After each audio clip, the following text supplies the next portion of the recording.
Welcome to JH. In this tutorial, I will demonstrate how to transform a grainy image into a clean, professional shot. As you can see, the noise is gone, leaving a polished finish in just a few seconds.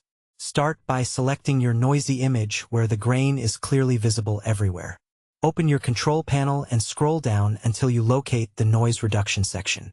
Select the Denoise option, which utilizes AI to clean the image.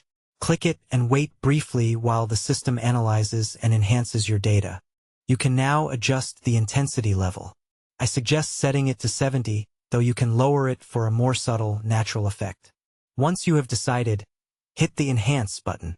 A progress icon will appear while the AI processes the file. After a short wait, the new version is generated. The improvement is massive.